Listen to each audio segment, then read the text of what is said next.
Salut! Deuxième épisode de BAMC. Une fois n'est pas coutume, j'enregistre pas le samedi mais le dimanche. Parce qu'hier nous étions le 10 janvier. Et que le 10 janvier, on célèbre à la fois la disparition de Mano Solo, qui cette année nous a quittés depuis 16 ans, et la disparition de David Bowie, qui nous a quittés depuis 10 ans. Et étant donné que ce sont deux personnes qui représentent énormément pour moi, le 10 janvier, c'est un jour particulier que je réserve principalement justement à l'écoute de Mano et de David Bowie. Donc c'est pour ça que cette semaine, c'est le dimanche. Voilà. Petite parenthèse sur David Bowie, si tu connais pas, t'as plein de trucs. Il y a énormément d'albums, je vais pas les dénombrer ici, mais il y a quand même une carrière assez florissante et fournie. Mais vu que j'aime bien créer des ponts, il y a aussi un moyen, à mon avis, intéressant de découvrir l'œuvre de David Bowie. C'est-à-dire qu'il y a un bouquin qui est paru qui s'appelle Les livres qui ont changé sa vie, qui est un livre de John O'Connell. C'est un petit livre rouge avec l'éclair assez représentatif de Bowie, où il y a une photo de lui qui apparaît dans l'éclair. Donc facilement trouvable, je pense, dans une librairie, puisque le livre est rouge vif. Ça doit se remarquer d'assez loin. Et en fait, l'intérêt de ce bouquin, c'est que Bowie était un bouffeur de littérature, tous les styles, assez divers et variés. Et en fait, dans le cadre d'une exposition qui lui était consacrée en 2013, on lui avait demandé justement la liste des bouquins l'ayant plus marqué au cours de sa vie. Et en fait, il part de cette liste-là pour établir des ponts entre du coup ces ouvrages-là et son œuvre, ses textes, ses morceaux. Ce qui fait que ça peut être, à mon avis, un bon moyen à la fois de découvrir et de creuser l'œuvre de Bowie pour y voir les ponts avec la littérature, et en même temps un moyen de justement se pencher sur le versant littéraire de la question et découvrir plein d'œuvres littéraires. Donc je pense que c'est un bon moyen de découvrir un artiste différemment. Je trouve que la démarche est intéressante. Donc je répète le titre, ça s'appelle Bowie, les livres qui ont changé sa vie. Et c'est de John O'Connell. Et ça peut se trouver un peu partout. Là, je suis en train de regarder vite fait. On le trouve en numérique, on le trouve même en livre audio. Donc voilà, c'est assez facile à trouver, quoi. Voilà. Pour ce qui est de Mano Solo, je creuserai pas. Je pense qu'il est quand même assez connu. Et si vous connaissez pas, encore une fois, allez chercher, allez creuser, allez écouter. Ne partez pas, s'il vous plaît, du postulat de départ à le considérer comme un chanteur triste, le chanteur du sida et tout. Franchement, c'est bien plus riche que ça. Et ce serait bien trop réducteur de s'en tenir qu'à cette vision-là. Et au-delà d'être réducteur, assez triste en fait, et assez étroit d'esprit, je trouve. Donc vraiment, enfin, honnêtement, c'est beaucoup plus que ça, Manon, quoi. Si vous en gardez cette image de chanteur triste, alors oui, il crie, il chiale sa mère, il le reconnaît lui-même, c'est pour ça que j'emploie cette expression, c'est qu'il reconnaissait lui-même qu'il était régulièrement en train de chialer sa mère, mais, enfin voilà, allez voir et vous verrez que c'est bien plus que ça, quoi. Voilà. Sinon, quoi? Je sais pas trop, l'actualité, il n'y a pas grand-chose de particulier à souligner. Comme chaque année en hiver, il fait froid, hein. Ça, c'est un constat qui est dressé chaque année. Donc, évidemment, cette année, ça ne manque pas. Voilà. Mais c'est normal, c'est la saison qui fait ça, en fait. Donc, il n'y a pas à s'en étonner, c'est l'hiver. Ça marche comme ça. C'est aussi basique que de constater qu'il fait chaud en été, en fait. C'est pareil. Voilà. Et puis sinon, parce que quand même je réfléchis à ce que je dis et je reviens sur, ça me pose des questions. Dans le premier épisode, j'avais parlé que, vu l'époque de l'année dans laquelle nous entrions, le sondage des personnalités préférées des Français ne devrait pas tarder à tomber. En fait, je me suis rendu compte, en cherchant ensuite, qu'il était déjà tombé. Voilà. Mais j'avais pas vu j'avais rien vu passer concernant les résultats, rien du tout. Donc en fait, je suis allé voir. Et il se trouve que, bon, déjà, je trouve que la méthode est biaisée parce qu'en fait, j'ai recueilli les résultats d'enquête le site de l'IFOP, parce que c'est l'IFOP qui a dirigé cette enquête-là. Et en fait, on se rend compte que c'est pas un choix. C'est-à-dire que les personnalités préférées des Français, ce sont des personnalités qui sont soumises à ceux qui votent. Et on leur demande de choisir parmi un panel de personnes. Donc en fait, moi je trouve que c'est biaisé d'entrée de jeu en fait. Puisque, enfin, personnalité préférée des Français, si ceux que je préfère ne sont pas mentionnés, évidemment, je vais pas aller les citer quoi. Parce que là, on voit, voilà, là j'ai le questionnaire, la méthode de questionnaire sous les yeux. Vous allez voir une série de diverses personnalités françaises. Donc, déjà, moi j'aurais bien aimé qu'ils précisent le nombre de personnalités qui ont été visionnées par les personnes qui ont participé au sondage. Ensuite, nous aimerions savoir quels sont parmi les suivants et suivantes les 10 Français et Françaises qui comptent le plus pour vous aujourd'hui et que vous trouvez les plus sympathiques. Moi, c'est marrant quand je vois les résultats et que j'associe les résultats au terme sympathique. Il y a quelques petits endroits où ça coince. Pour chaque personnalité qui va s'afficher, merci d'indiquer si vous considérez qu'elle compte et que vous l'aimez bien ou que vous ne l'aimez pas, ou que vous ne la connaissez pas. Et parmi les personnalités que vous avez retenues comme étant des personnes qui comptent pour vous et que vous aimez bien, quels sont les 10 qui comptent le plus pour vous et que vous aimez le mieux? Certes. Mais bon, voilà. Je trouve que, donc, d'entrée de jeu, le truc est biaisé parce que on se rend bien compte que là, la liste de personnalités présentées est choisie. Donc, voilà. Parce que moi, si j'en juge par mes propres goûts, la première réflexion que je me fais, c'est où est Thieffen, où est Bachung, où est Lavillier, Dupontel, euh, et d'autres, j'en oublie, je sais pas moi, Alain Chabat. D'ailleurs, Alain Chabat est dans le classement, j'ai rien dit. Mais enfin voilà. Et en fait, il y a un autre truc qui m'étonne, c'est qu'il n'y a pas de mort. Il n'y a pas de mort. Euh, Sauf que moi, enfin, j'aime bien les morts. Euh, euh, alors, c'est pas mon préféré, mais Georges Brassens, Barbara, voilà, c'est des gens bien qu'ils soient décédés, me marquent encore, me touchent encore, et sont encore dans que j'écoute encore régulièrement, avec un plaisir non dissimulé. Euh, voilà. Alors, du coup, c'est là que je trouve ça étonnant, parce que il n'y a pas de mort, mais je pense, et après, bon, on est d'accord ou pas avec ce constat-là, mais je pense que dans un sondage où on demande aux Français leur personnalité préférée, décidément je savonne ce matin, je m'en excuse, il aurait été logique que d'y voir figurer Johnny Hallyday. Bien que moi, par exemple, si je prends mon cas personnel, je l'aurais pas mentionné. Mais ça m'aurait pas choqué, ça m'aurait pas étonné qu'il soit présent dans le classement. J'aurais trouvé ça plus ou moins attendu ou logique. Mais bon, il n'y a pas de mort. Donc, bah, il n'y a rien d'étonnant, hein, étant donné que c'est des personnalités soumises aux votants, on se retrouve avec les mêmes. Donc, Goldman premier, comme c'était déjà le cas l'année dernière, Florent Pagny, Cabrel. Alors Pagny remonte, il était quatrième l'année dernière et il est remonté. Alors Cabrel pareil, il était 9e, il est remonté. Bon, Omar Sy, Zinedine Zidane, et le top 10 est clos par monsieur Michel Sardou. Alors, là on va commencer à parler. Michel Sardou.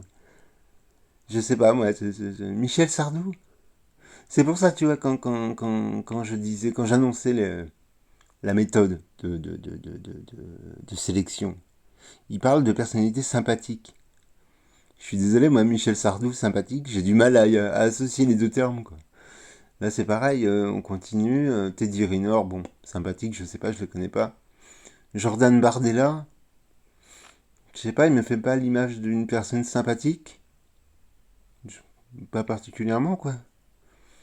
Julien Doré, je sais pas, je pense encore je sais pas. J'ai entendu des bruits de couloir, des trucs, il est pas toujours nickel nickel envers la gente féminine, cet homme-là, quoi. Donc, enfin, je sais pas. Et pareil, pour en revenir au cas de Sardou, je sais pas, moi, je reste bloqué sur Les Nuits de Grande Solitude, un de ces morceaux où le monsieur déclame J'ai envie de violer des femmes, quoi.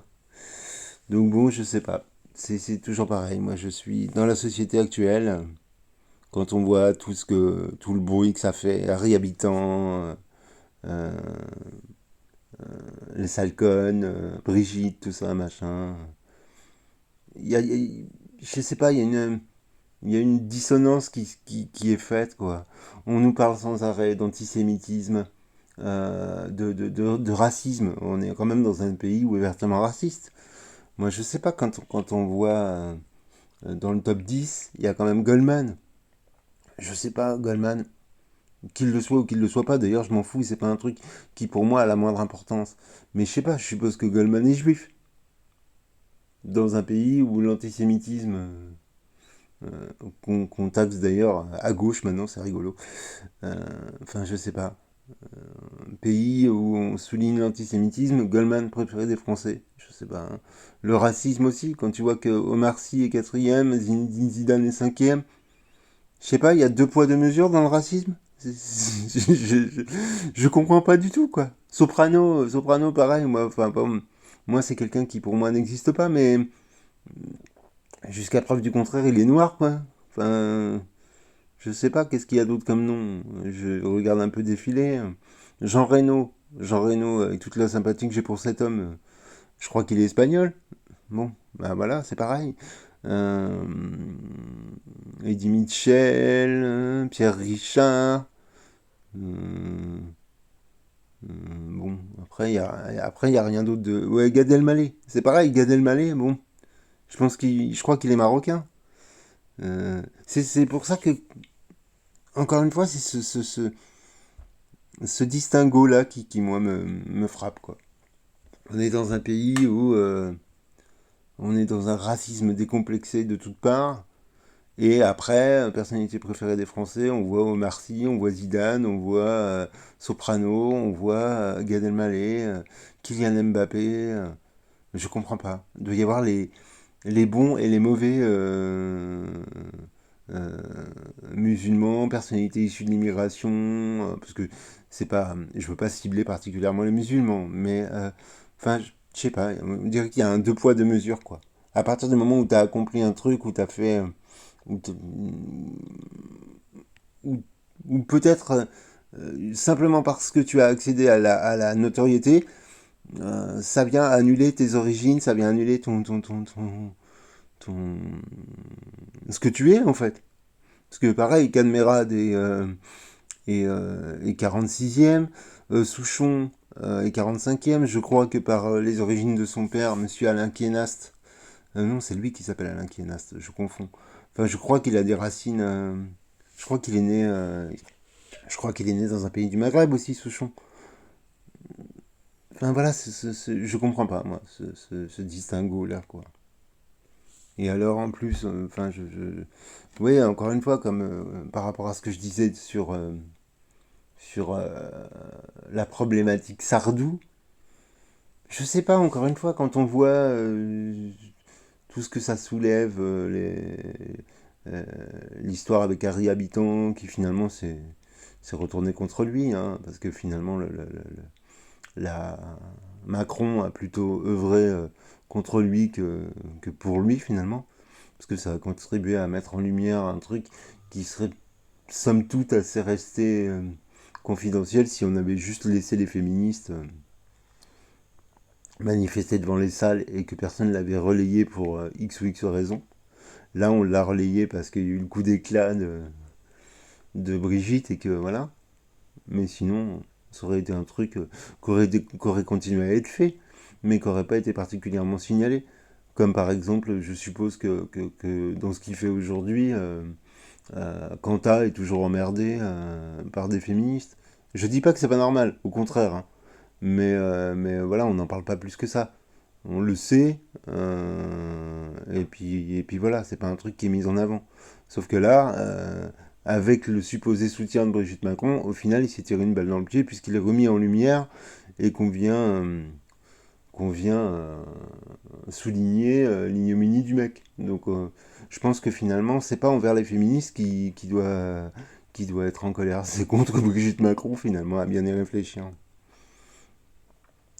Et puis voilà, il y a plein d'autres choses qui sont problématiques comme ça, parce que c'est le mot maintenant. Même les choses qui sont inacceptables, on les qualifie simplement de problématiques. Pour, je sais pas, sans doute pour atténuer leur poids ou leur impact. Faut voir quand même que moi, il y a un truc qui m'a choqué. Alors, je veux pas dire choqué parce que j'insiste assez sur l'emploi de ce mot dans le premier épisode, mais quand même si, on n'est pas loin du choc. Tout le mois d'hiver, parce qu'apparemment ça a cessé depuis, on a quand même eu une pub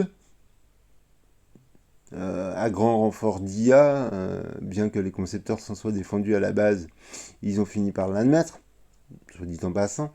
Bien évidemment, vous aurez compris de quoi je parle. Cette fameuse pub pour Intermarché avec le loup qui mange, le loup végétarien qui mange des légumes, et gna gna gna gna. Les loups ils sont gentils. Sauf que moi, ça me dérange un petit peu que derrière, en fond sonore, il y ait Claude François le mal-aimé, quoi. Claude François.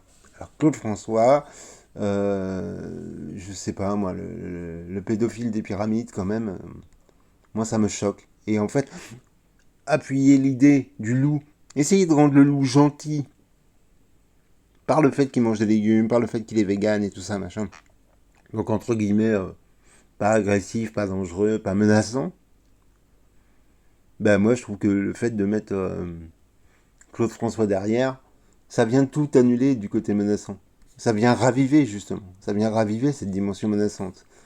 Euh, je sais pas moi, Claude François en 2026, je trouve ça non, c'est pas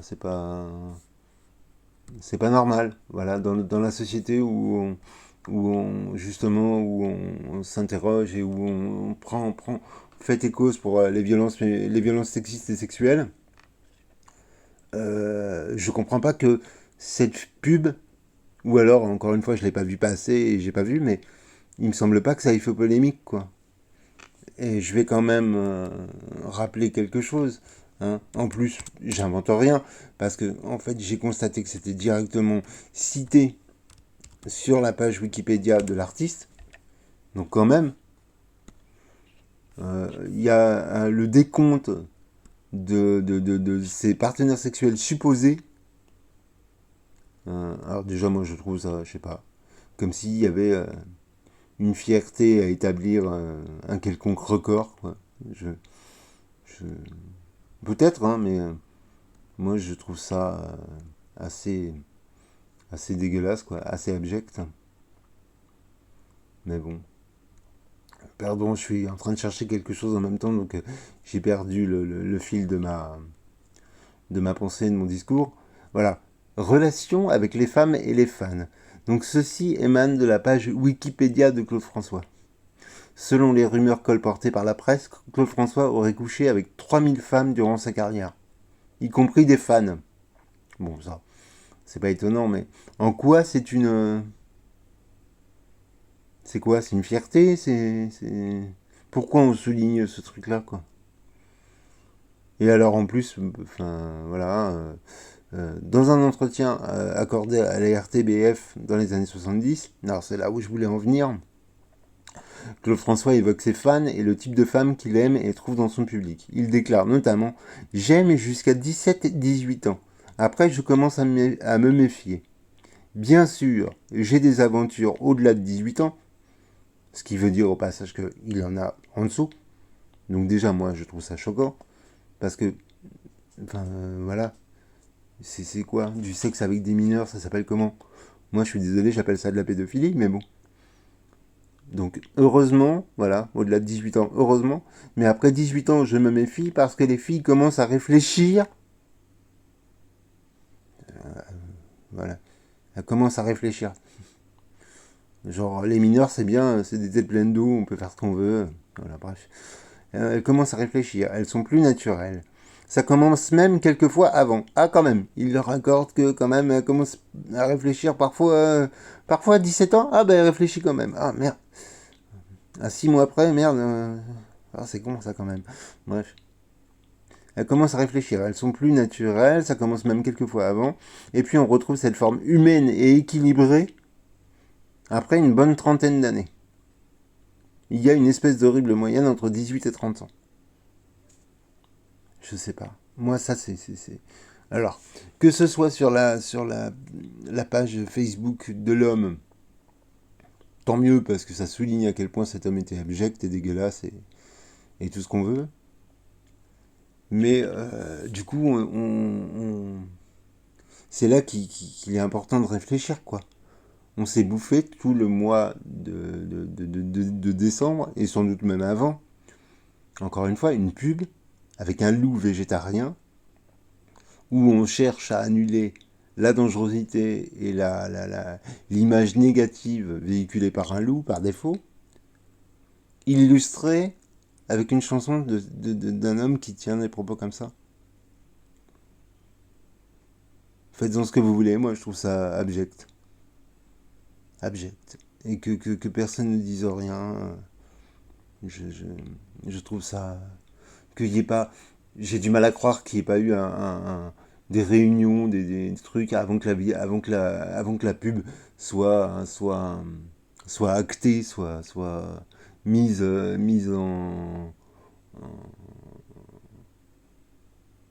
avant qu'on décide avant qu'on décide d'en faire usage. J'ai du mal à me dire qu'il y ait personne qui a tilté à se dire non quand même Claude François, on pourrait peut-être essayer de mettre autre chose derrière, quoi. Enfin, je sais pas. Alors, je vois pas. Du coup, je cherche. Ils auraient peut-être pu illustrer avec autre chose, mais c'est vrai qu'en cherchant, je vois pas. Mais quand même, le mal-aimé Claude François, quoi. Et en plus, encore une fois, je suis pas certain que ça parle aux plus jeunes générations. Donc, en fait, on diffuse un truc qui peut être un élément de découverte, mais d'un homme abject. Donc, on contribue on continue, pardon, à dispenser aux plus jeunes, ceux qui n'ont aucune idée du parcours ou de la personnalité en question, des trucs on continue à diffuser ces personnalités-là. Je sais pas moi. Enfin, alors que aujourd'hui, justement pour reprendre l'exemple que je prenais tout à l'heure, je pense pas qu'on ferait une pub avec Noir Désir derrière, tu vois. Alors, sans pour autant que ça soit en lien avec la chanson, mais je sais pas, moi, une pub avec un marin, et juste parce que t'as pas réfléchi, tu vas pas chercher plus loin, tu mets au sombrero de la mer, ça se ferait pas aujourd'hui, je pense pas, quoi. Il y aurait des gens qui se soulèveraient, qui diraient non, non, non, Noir Désir c'est fini, Quanta, on veut plus en entendre parler, on met pas, euh, on met pas un morceau de Noir Désir dans une pub. Et, euh, et, euh, et par contre, on met du Claude François. Bah, je sais pas. Moi, je trouve pas ça normal.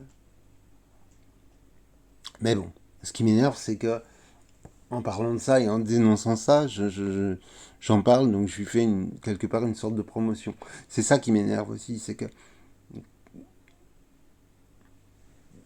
parler d'un truc, parler de quelque chose qui m'ennuie, moi, c'est un truc que j'aime pas faire plus que ça, parce que finalement, je vais mettre ces personnes en lumière. Donc, évidemment, il y a des gens qui me sortent par les trous de nez. Cyril Hanouna, enfin, des gens que je trouve dégueulasses, ridicules, machin. Mais du coup, si on veut dénoncer leurs pratiques, dénoncer l'abrutissement euh, de la population dont ils se rendent coupables et des choses comme ça, on est obligé de parler de ces gens-là. Et du coup, on parle d'eux. Du coup, parler d'eux contribue simplement à leur faire de la publicité. Et tout est bon à prendre. Qu'on parle d'eux favorablement ou négativement, on parle d'eux. C'est ça qu'il cherche. Et justement, le monsieur Cyril Hanouna en est le parfait exemple. C'est-à-dire que ce soit bon ou que ce soit mauvais, dans toutes ses actions et les agissements qu'il fait subir à ses chroniqueurs, le seul but c'est qu'on parle de lui. Négativement, positivement, il s'en fout. Tant qu'on parle de lui, c'est bon parce qu'on lui fait une promotion, bonne ou mauvaise. C'est pas l'enjeu en fait. C'est juste qu'on parle de lui pour rester sous les, entre guillemets, sous les projecteurs. Comme Harry Habitant quelque part. Harry Habitant, euh, actuellement, bon, je pense il est plombé. Il est plombé, mais néanmoins, on parle de lui. Donc ça va contribuer à peut-être faire naître une curiosité. Je pense même qu'il y a des gens qui savent pas qui c'est, qui n'ont pas forcément d'idées sur ce qu'il propose en spectacle, qui par tout ce battage peuvent se dire tiens, je vais aller voir. Et c'est ça qui selon moi, est encore une fois problématique. C'est encore des méthodes problématiques. Donc on dénonce des choses, mais bizarrement, on en fait la promotion. On dit, on parle de racisme, d'antisémitisme, et bizarrement, on voit dans le top 10 des personnalités préférées des Français, Bardella, Omar Sy, Goldman, Soprano et Gad Elmaleh. C'est je sais pas quel mot mettre là, mais c'est cet écart entre un discours et un constat qui, moi, me choque, quoi. Si on. Enfin, si je me dis raciste, ce qui n'est pas le cas, mais enfin, si je me dis raciste, je vais pas. Personnalité préférée des Français, Zidane. Tu vois, dans ma tête, ça va pas ensemble. Si je suis raciste, Zidane, qu'est-ce que j'en ai à foutre, quoi. Si je suis raciste, Gad Elmaleh, qu'est-ce que j'en ai à foutre? Soprano, qu'est-ce que j'en ai à foutre? Et bizarrement, on les retrouve cités dans les personnalités préférées des Français. Alors chez les plus jeunes, qu'est-ce que j'ai vu chez les plus jeunes? C'est Hugo Décrypte, je crois. Donc je sais pas particulièrement ce que c'est, mais apparemment c'est un jeune youtubeur qui fait des vidéos d'information. Donc c'est bien parce que ça souligne que les plus jeunes ont quand même à cœur de s'informer. Donc c'est bien, c'est assez rassurant. Donc je crois que chez les plus jeunes, c'est Hugo Décrypte, Aya Nakamura et Pierre Ninet. Pierre Ninet, je sais pas, moi, il m'a pas marqué particulièrement. Faudrait peut-être que je creuse plus sa, sa biographie, mais il m'a pas marqué plus que ça. Et Aya Nakamura, bah très bien, mais le problème c'est que moi je ne comprends absolument pas ce qu'elle dit, donc je peux pas rentrer dans son œuvre et dans ce qu'elle propose parce que je ne comprends rien. Je sais, ça va peut-être me donner une image de vieux con, mais je suis désolé, j'ai essayé de toutes les manières possibles et imaginables. J'y arrive pas, quoi. J'y arrive pas. J'en reste, je sais pas si vous connaissez cette vidéo, j'en reste au montage où on entend une chanson d'Aya Nakamura, où sont incrustées des vidéos de Camelot avec le roi qui s'insurge et qui dit mais on comprend rien à ce que vous dites. Voilà, moi Aya Nakamura, ça me fait le même effet que le roi Arthur dans cette vidéo. Je comprends pas. Voilà. Et puis sinon, bah, je vais essayer de voir un petit peu. Voilà, notons enfin qu'auprès des sympathisants du RN, Jordan Bardella arrive largement en tête avec 62% de citations, suivi par Marine Le Pen avec 55% de citations. Donc voilà. Donc c'est encore une fois, vu qu'il n'y a pas les morts, il y aurait sûrement eu Jean-Marie. Hein. Mais voilà. C'est marrant d'ailleurs. Les fachos, c'est toujours par le prénom. C'est Jean-Marie, Marine, Jordan. Son côté,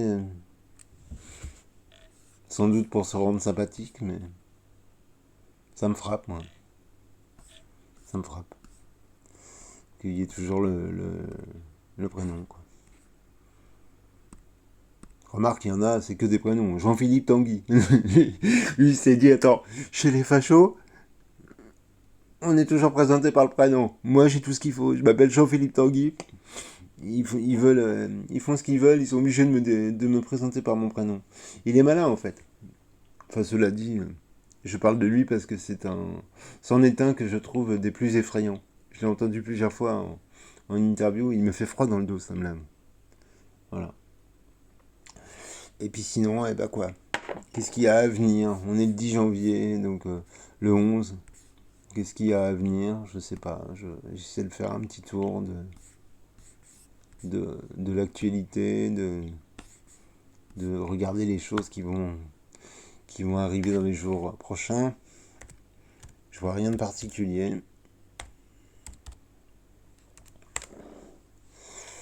Enfin, retenez quand même que personnalité préférée des Français, c'est des personnalités donc vivantes et triées sur le volet. Donc c'est complètement biaisé, quoi. Voilà. Pour le cas où vous ne le saviez pas jusque-là.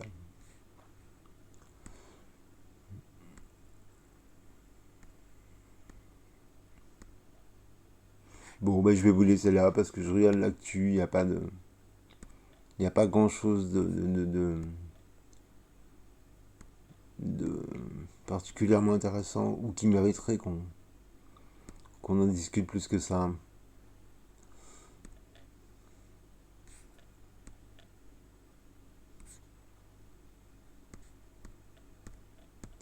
Donc je vous souhaite un bon dimanche, une bonne semaine. On va en rester là. Voilà, plutôt que la bonne année. Déjà bon dimanche, ça sera bien. Bon dimanche, bonne semaine. Je sais pas si, toujours pareil, je sais pas s'il y aura une suite. Ça dépend de mes envies, ça dépend de mes disponibilités, ça dépend de, je sais pas. On verra. Peut-être, peut-être pas. Peut-être, peut-être pas la semaine prochaine, mais peut-être après. Peut-être jamais. Enfin voilà, comme pour la première fois. Je sais pas. Mais en tout cas, si vous écoutez, si ça vous intéresse, et si vous trouvez ça sympathique, intéressant, divertissant ou que sais-je, ben merci à vous. Si vous écoutez et que vous trouvez ça désolant, merci à vous quand même d'écouter. Et voilà. Quel que soit ce que vous en retirez, merci à vous. Bonne journée et à la prochaine. Ou pas.